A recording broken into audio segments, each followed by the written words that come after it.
What do you get when you throw two natural born intuitive mediums together with a passion for animals and empowerment?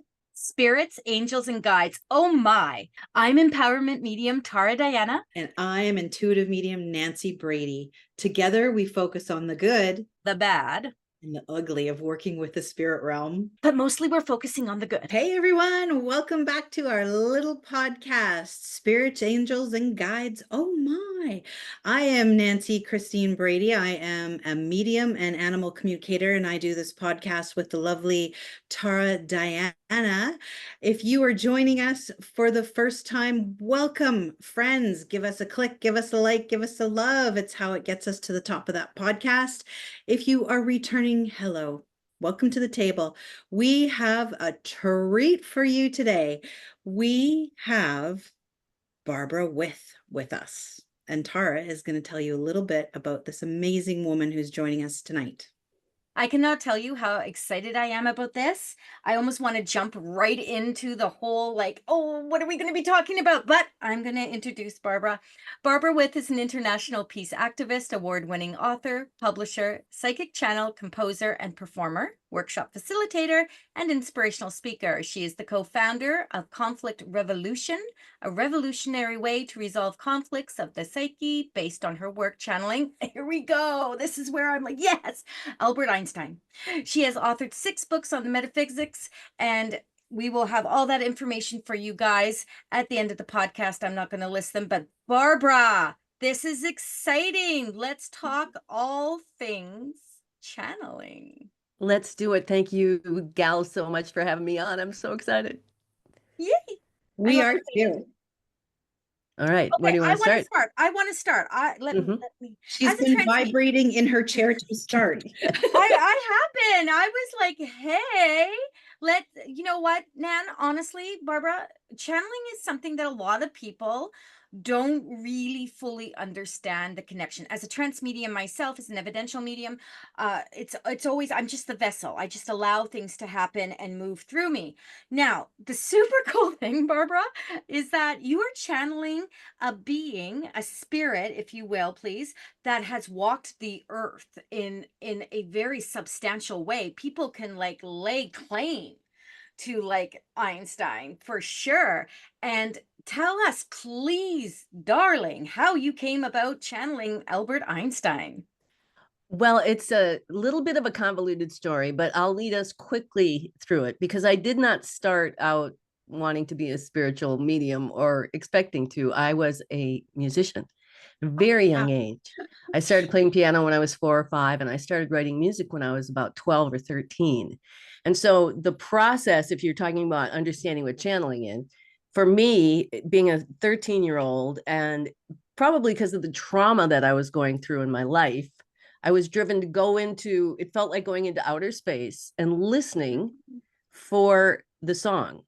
I would hear these songs, I'd hear 4 bars of it, and then I'd bring it through and I'd put it into the chords and melody and words and sing those 4 bars until the next 4 bars came out. So that was, to me, the sort of prerequisite for becoming a psychic channel, as I am now, speaking, letting Einstein speak through me. And all I ever wanted to do was be a rock star. That was my intention, my vision, my manifestation. And I left high school with 2 sets of original material and went right out on the road for 20 years. I was a professional musician. I won awards. And yes. But my experience in high school was that my friend's mom, you got to come and see what my friend's mom does. It's like, well, what does your friend's mom do? Well, you got to come and see. And she was a channel. We didn't call her a channel. She was Mike's mom. And she would sit in front of Jesus and she'd have a little candle lit and she'd close her eyes. And she said she went out into outer space and listened and talked my higher power back to my human mind. She was like an antenna. And never remembered anything. Ooh, she was trance channeling. Beautiful. Yeah. So Mike's mom. Mike's mom. Mike's mom. Eunice McCoy. Everyone is in afterlife now. But so that was my introduction to channeling. And her work was all about I mean, there was predictive things. She talked about my career in music and seeing me on these different stages and even the clothes I was wearing and stuff. But it was really more about self-love. It was about how to take care of myself and how to get through these horrible things I was going through with my mother. It was just a lot of addiction and a lot of, so I learned through her.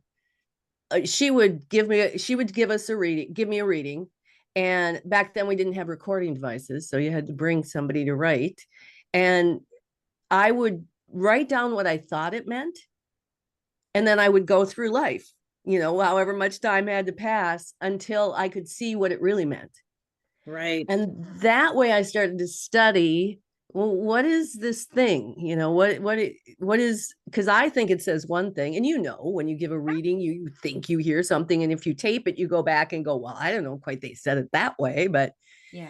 so when I started to automatic write somewhat spontaneously in 1987, I was surprised because this was amazing, but I wasn't like shocked.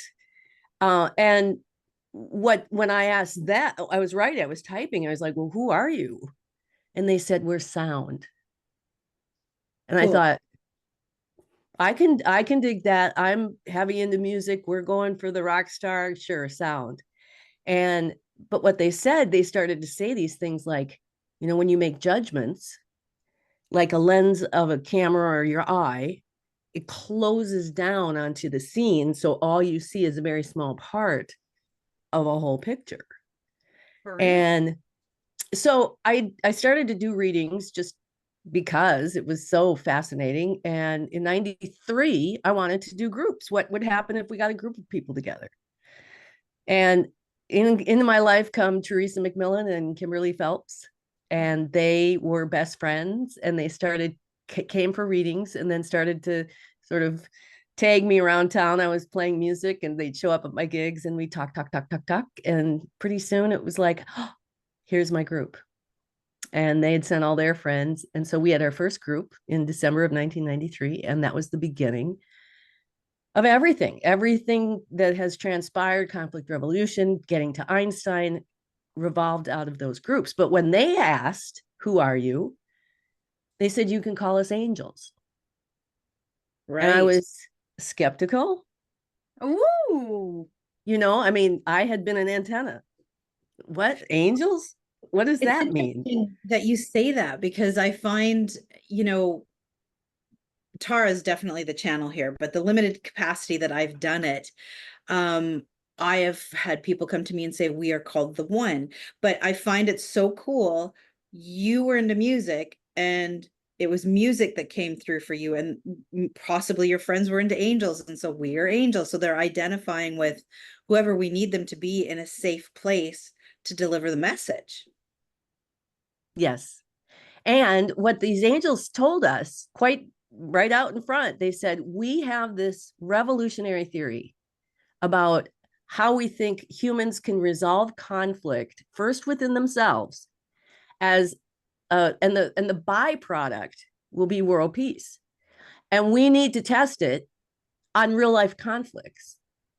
And so here's the three of us, like, oh, okay, I guess we'll be guinea pigs. And sure enough, as we would do these groups and we tape the groups and transcribe them and make them available for people to read. And at one point we had our first conflict. Everything was pretty heady, doing all this incredible work with this information that was just so divine. It was changing our lives. Like every single day, the three of us would be together doing this work. And we had our first fight. And long story short, I got the transcript and read it and said, if you are involved in a conflict, the root of your part is within you. And it just was that moment where the three of us just went, oh my gosh, this is what they're talking about. They're talking about us resolving, just having a completely different dynamic to see how then what would manifest if we did it in a different way. And we called that day the Green Shirt Day. And that night, I went to work and there was a woman at work who never really liked me much. She was a waitress, very cold. And I walked in and she was so warm and so talkative and couldn't get enough of me. And I thought, this is what they're talking about. When we change within ourselves, there's a natural manifestation that happens that you can't get when you go at the level that it's being created at. So this is interesting to me because a lot of what you're saying, literally I'm seeing a teeter-totter right now connecting you and Tara, because she's an empowerment medium. She does a lot of stuff, which is very, very parallel to everything that you're talking about. It's very cool. It's just that it's been presented to both of you in such different capacities, but it's all at the core the same. Yes. And because there's so many different facets and articulations that we have to say it in for us as a human race to start to really put it in our bodies. Can't just say it the way I say it. You have to say it all the different ways that we can articulate it. Yeah. You know what's interesting is that you're talking about groups. Now, for clarity for the audience, are we talking like when we're talking groups, are you talking like a circle? Is this like a circle where everyone came together, or is this a group of individuals that you were giving messages to? Like, what kind of group were you talking about with your friends? I was just talking to Kimberly today about this, about how did we get these groups in our living rooms? Because it was pre-internet. Yeah. I don't remember. Did we just call up on our touch, our phones, the ones with the handles that you held up to your, the rotary phone? Yeah, the rotary phone. Did we send out postcard mailers? I don't remember, but we started the first group we had 8 people, and it was just people women who had come for readings who were friends of theirs. That's how we started. But by the end of we did 6 master sessions. And I think the last one we did that year there was probably 30 people in our living room. And I would, we'd mingle, and then I would sit down and say something ridiculous like, I am the channel, or something. And we'd laugh, and then I'd close my eyes and start to talk. And we didn't know in the beginning that they actually had a plan. I didn't know what was to expect. I had no idea. And I didn't anticipate, well, what are they going to say? I have no idea. Let's see what they say. But it became very clear after this, like the second or third one, where I went, I don't think they're just making this up as they go. I think this is a very intentional message they're giving us. And as it turned out, it was the groundwork for conflict resolution that we would then, research and develop on our own conflicts pretty much the rest of our lives. Did good old Einstein come in? Like, how does he play into this for you? Oh, I'm like I said, it's kind of a long story, but you really have to understand it so you can see. So we put out our first book, Diaries of a Psychic Sorority, Talking with the Angels, and it was literally our diaries as it happened. We wrote them together. The voices said, keep a paper trail because someday people are going to want to see this. Yeah. And so we published it, and I had a literary agent, and she got a call from a tabloid, like a paranormal tabloid in London in 1998. And they were looking for an interview with Princess Di from Beyond the Grave on the 1-year anniversary. Okay, stop. Okay. Sorry, Terry. Princess Diana is my boo. I've never channeled her. Don't get me wrong. I'm not saying I've channeled her, but if anyone was to ask me who I want to meet in the afterlife, it is Di. I have no idea why. Like, I cannot tell you what it is, but I love her with like all my heart. No, I know why. Because she's extraordinary. And at that time, I was beginning to learn, after I could channel angels, then I was learning I could talk to people who had passed on, but these were people they would show up to me and say, I need some help with my son or my daughter, like tell her this, like I'm on the ski trail or I'm in the grocery store, that kind of thing. And then Teresa's mom, and I was learning I could do that, but I never was like, what do you mean? How would I channel Princess? Would I imagine just walking up to her and saying, in my head, I'm like closing my eyes going, would you mind if we had a chat? Which is kind of what I did. And she said, yes, of course. And so I channeled through typing both the questions and the answers. Okay. And then I printed it out and I took it and I read it and I wept so hard because it was just mind-boggling. I could hear her talking, and she talked in such eloquent detail about the dynamics of her relationship with Dodie and what was going on with them that night and what happened that night. But her big message was, if everybody would make peace, if everyone who put flowers on the palace would do this inner work that we're talking about and make peace, we could have world peace. And everybody's a star in heaven. You don't have to worship people. She had this beautiful message about peace. And of course, the tabloid didn't want it because they were, looking for Camilla and Charles Bird, They wanted so, yeah. Yeah, of course. But my agent and I said, well, hey, maybe there's other famous dead people who want to talk. Let's make a list. And Einstein wasn't on it. We didn't even think of him, but we had a whole bunch of Elvis and Mother Teresa and did Elvis show up? He said he was getting in too much trouble as it was. So, but I have another Elvis story where he did show up, but the next person up was Nicole Brown Simpson. And that was a really interesting interview. And I'm like, what am I doing? How can I'm learning these things. I don't know these people. And by the time we got to John Kennedy, he said, put your list away because we're a group of 12 in Afterlife. And we've been working on this project for a while, and we'll tell you who's up. We'll tell you who's coming. And that's when he said Einstein. And when Einstein came up in the queue and I was going to channel him vocally, not typing, it was the voice of all of my readings. Wow. And it took me a long time to process this. It wasn't just like, oh, look, I'm channeling Einstein. It's like, what? It was the voice of sound. And that was when everything shifted for me. Okay. Where I did a book called Party of 12, The Afterlife Interviews, which was that first one. Yeah. But then in 2005, it was the 100-year anniversary of E = MC squared. And I thought, I should just do a little book for Einstein. I have no idea. Again, I don't know what he's taught. I don't know what he would say. Let's try it, though. I mean, what would you do if you could talk to Einstein? And so I channeled several groups, and then I set about to edit. And the long story short was, in that winter, he wrote his unified field theory. He delivered from Afterlife, something he did not do in real life. Okay. Complete with what he called the map of human consciousness, which is that we don't have a physical universe unless we have human consciousness interacting.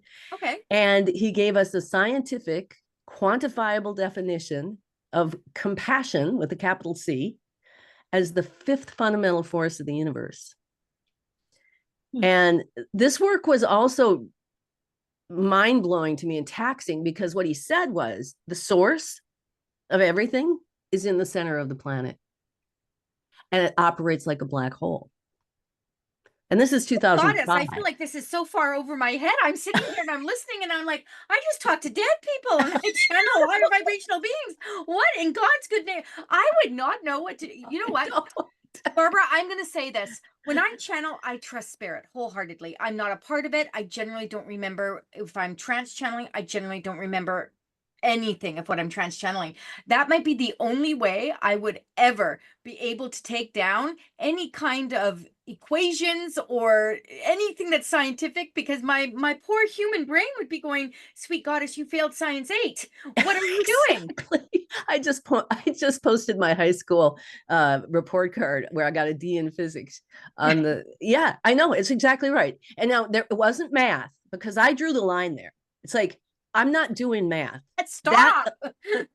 But it was the theory. It was the map. It was and eventually after my first in Imagining Einstein, which was that book, it was very rudimental pictures. But about several years later, after I had been traveling around presenting this to groups all over the world, I thought, I got to have some pictures. I got to present the physical pictures of this. And I just couldn't find anybody to do it. So I sat down one winter and I just created them. I just got out my, back then, I think it was PageMaker, and created them. And yeah, they, long story short, and this is so that 2007, I put out Imagining Einstein. This April, I was invited to have a very small speaking part in the Science of Consciousness conference in Arizona, University of Arizona, Tucson, been going on for 30 years. Left brain scientists who have been looking for the meaning of consciousness and the reality of consciousness. And I got picked. I was shocked. It's like, I'm like you. It's like, I talk to dead people. How am I going to explain this? Is not science. And I'm so excited. I've been praying for that for years and years. Put me in front of the scientists to see if this is just me making stuff up. But I left going, oh my gosh, this is so what it has always felt like to me. But yeah, I went through, especially in that year where I was channeling this, I have to go out into the world and tell them that A, the source is in the center of the planet, and B, it operates like a black hole. What does that even mean? But I had to trust, like you, I had to trust. Yeah.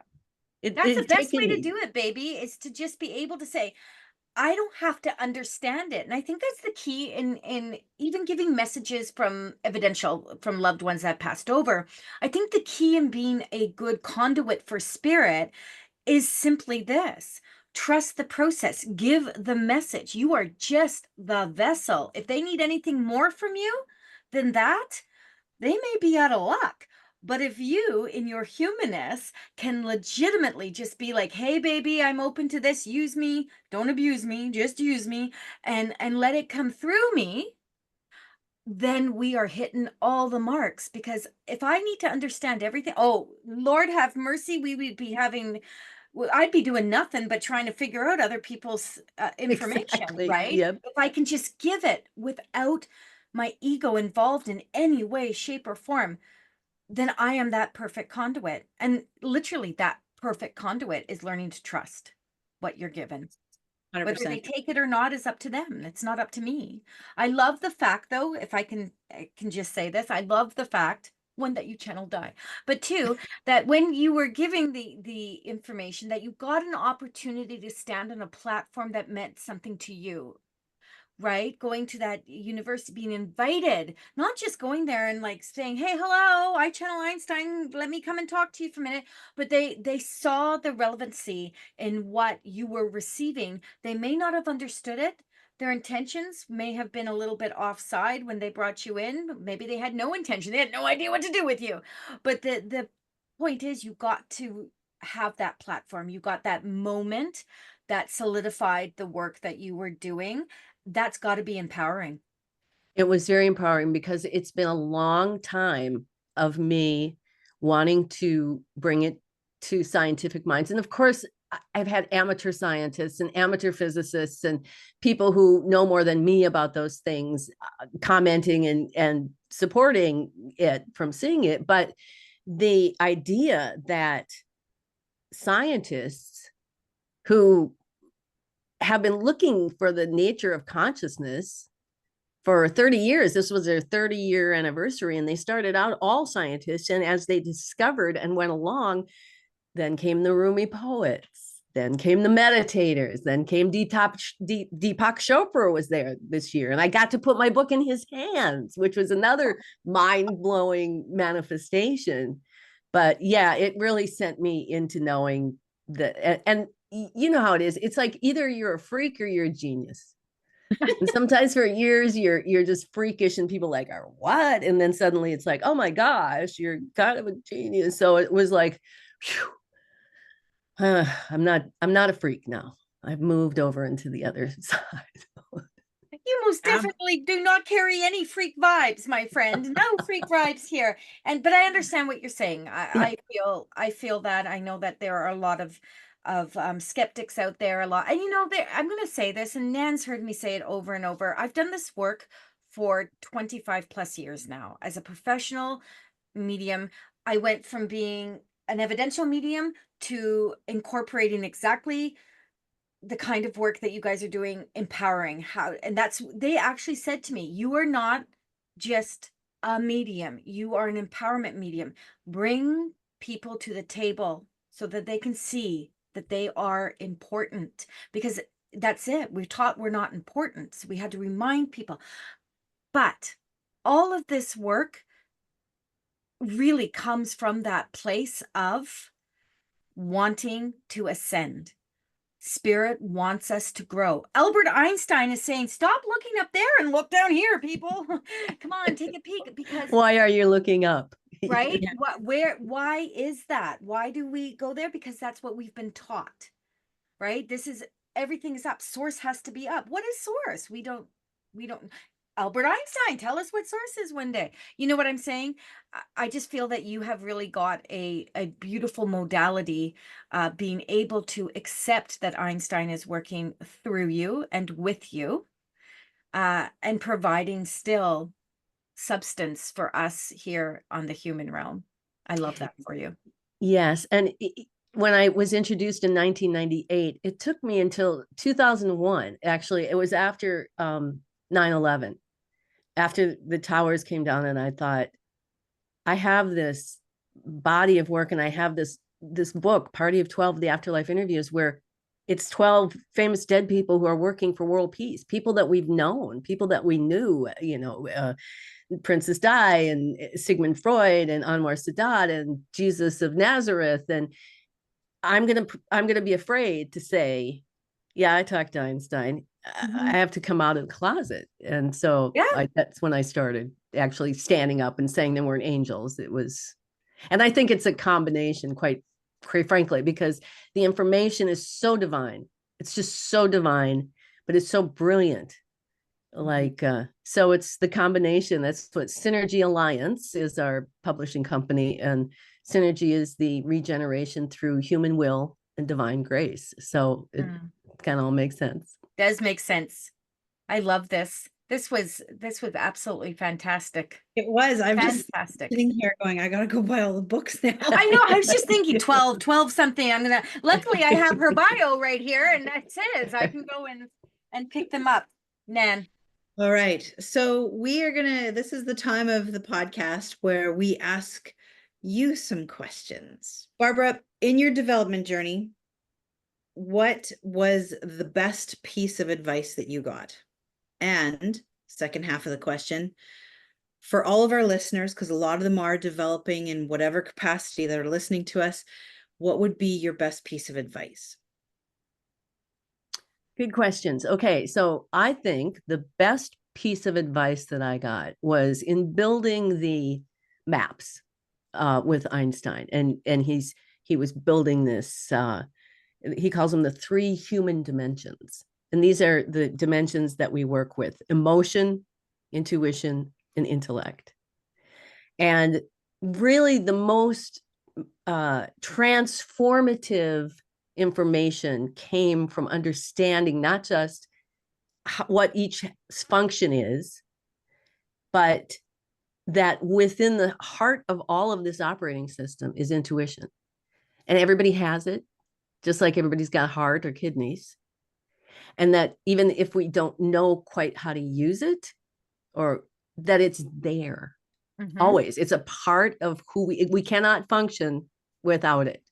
And so that advice, coupled with processing emotion with breath and body, not analyzing, and then understanding intellect's role in the whole alignment to compassion.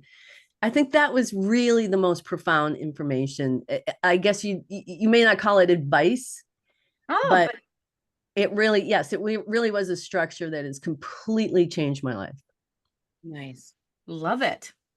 And lately, my favorite advice to tell people is that what I've learned in this model, as the angel said, we have this revolutionary way to resolve conflict in the psyche as a pathway to global peace.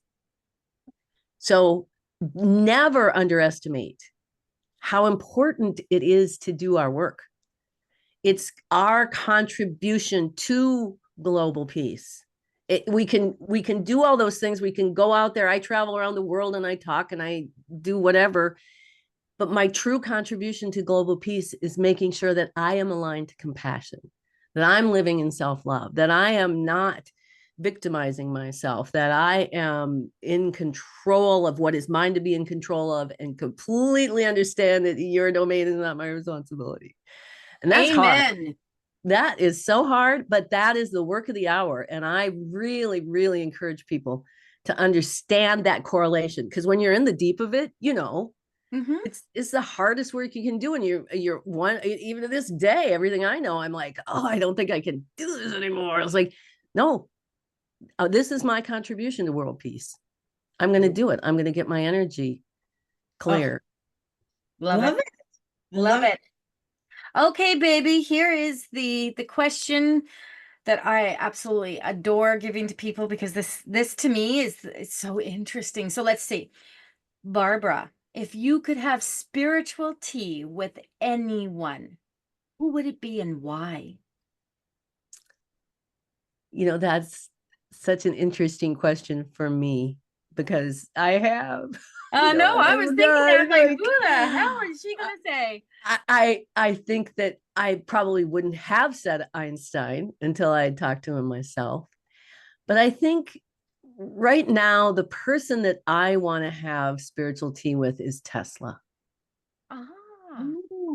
I think he, not just because of, where we are in the world today and, the crossroads that we're at globally and such, but I think he has some pretty brilliant mystery school information about free energy and how it relates to our power.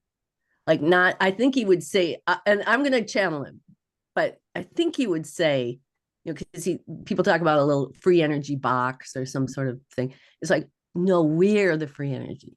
That's what I think he's going to say. But I think that's who I'd go for. I love that.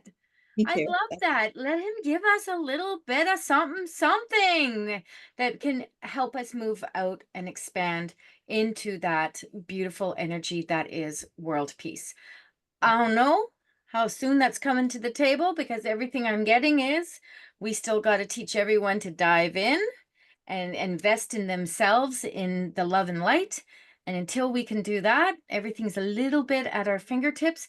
But Barbara, I want to take this opportunity and just thank you. This was one of the most exciting podcast episodes that I can't believe we're done. We are. I know. I got Our another podcast, couple hours to talk to you about. and you know what? We'll come back one day. We will Please say, "Hey, have baby, me.